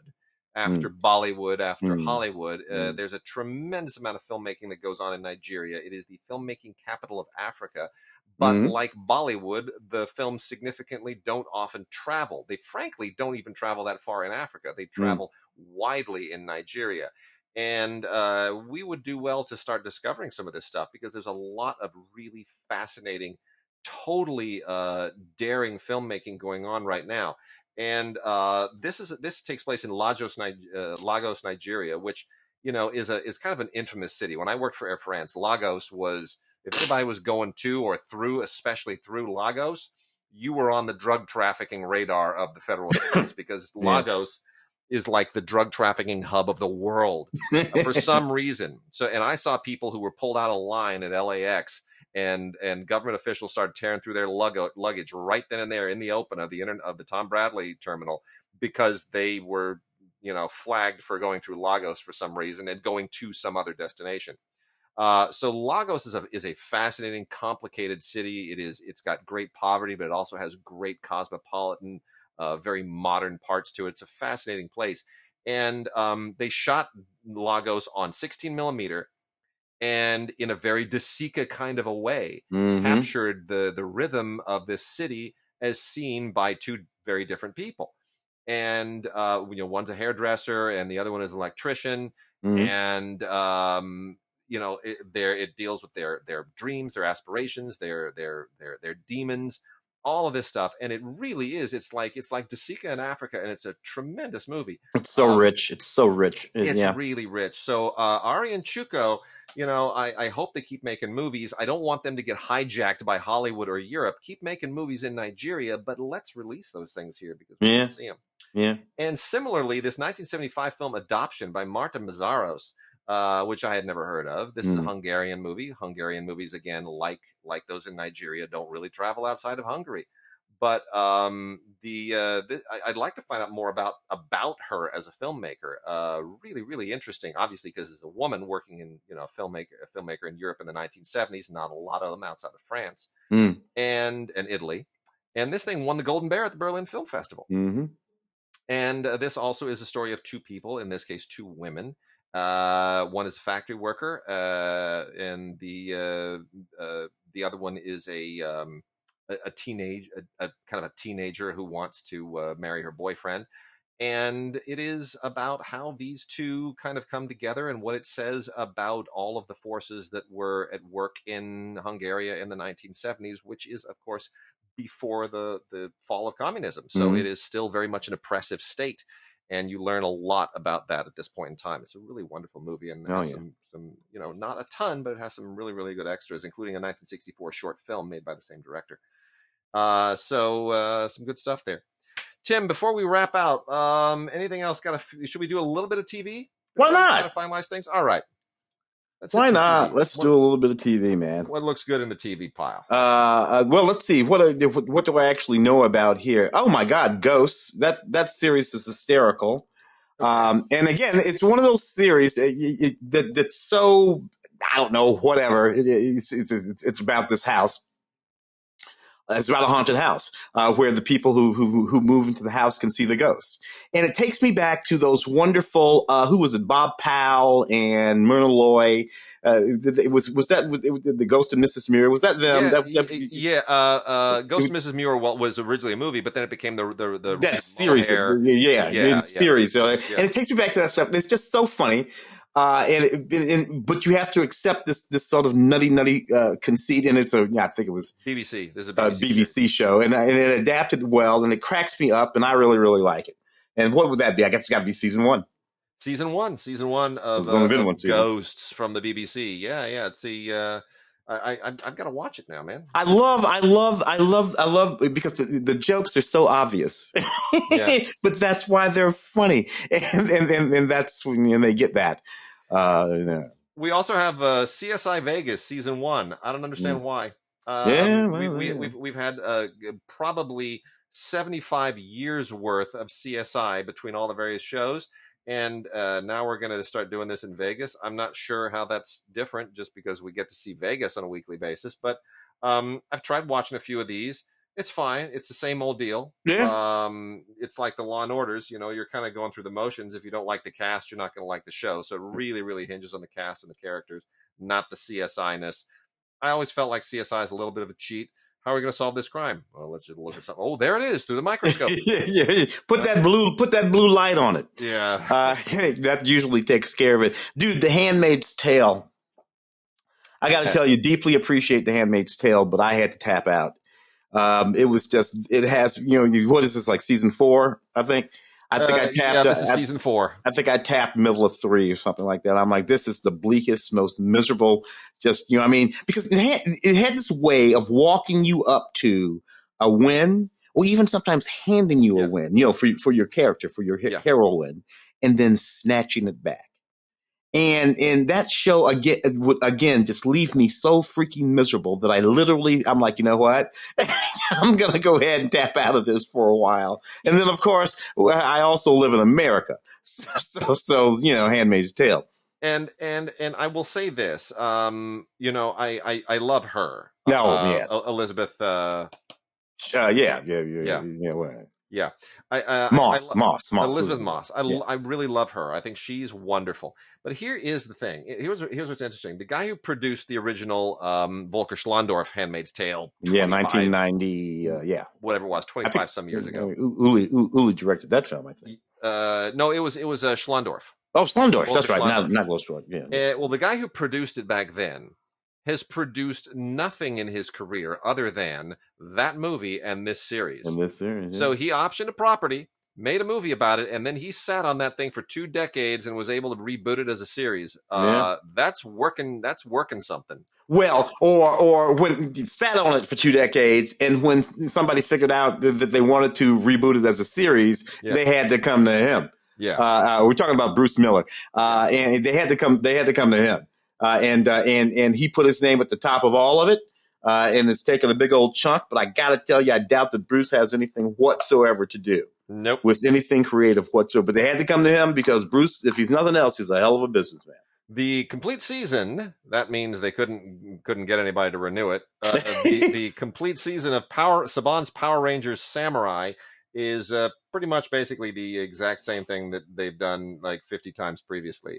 Just different costumes, different colors, but it's the same deal. This is 3 discs.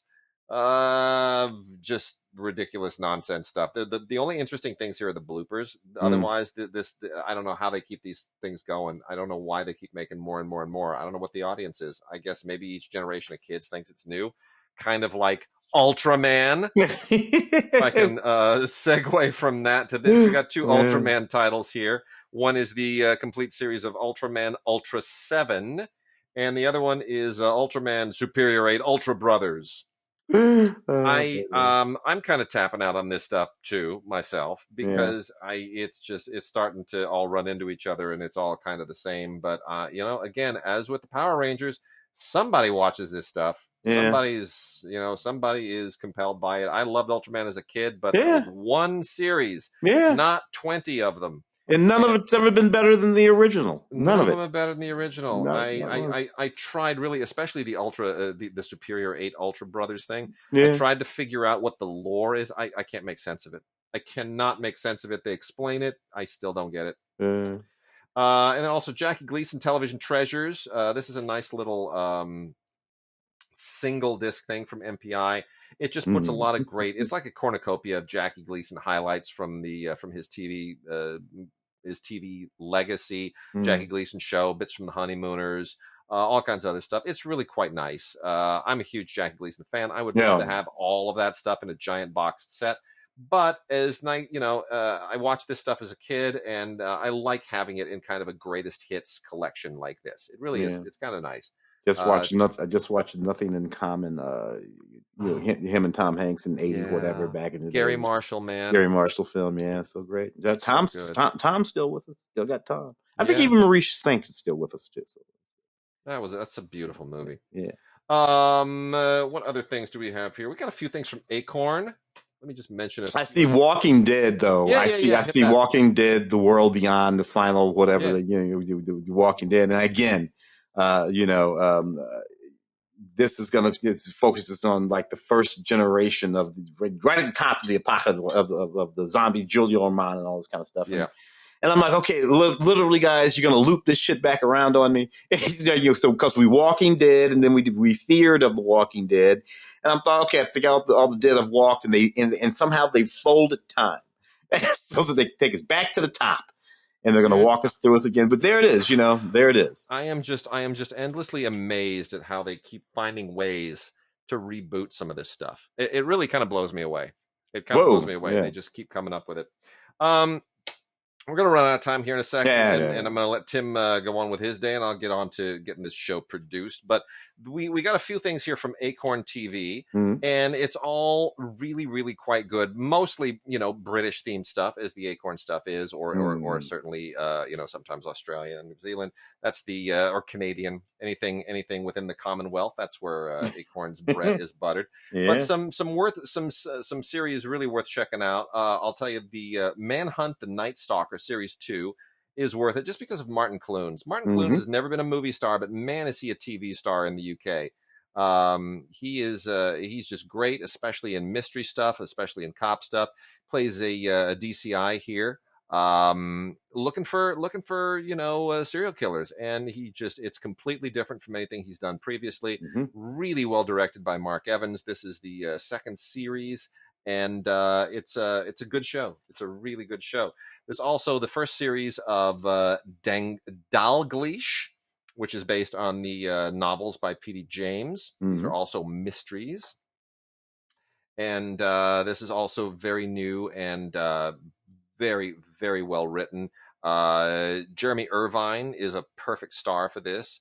He just locks it all down and just makes you totally buy into it. Some wonderful, wonderful acting. And this is takes place in Northern Ireland.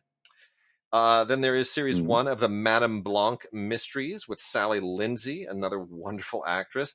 This is more kind of Murder, She Wrote-ish. A little more Agatha Christie-esque, and but still really, really rock solid mysteries. Originally aired in the UK on Channel 5. Then the last two here are both Series 2, Family Business in Series 2. Pretty great as well. I didn't expect this. This is a French drama. About the people growing the weed, right? The cannabis business. Is that the one? Yeah, this is a it's family legal drama. Actually, it's all it's different. Okay. Yeah, this is not the movie Family Business. This is all of the stuff that goes on in kind of in French family court, which deals with custody, which deals with divorces, which occasionally deals with some really bad crimes, domestic abuse and that kind of stuff. So it's about effectively a law firm comprised of a mother and a daughter. They form their own law firm. They're the ones that handle these cases. So it's not the best thing. It's not the best thing from French TV. It's interesting that it's one of the few things that Acorn pulls from non-English language countries, as is the very last one, the Summerdoll Murders, which is great. This is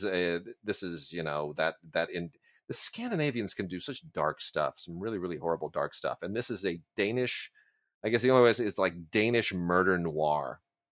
Yeah. And I think some of the Swedish stuff is more interesting, but it's darker.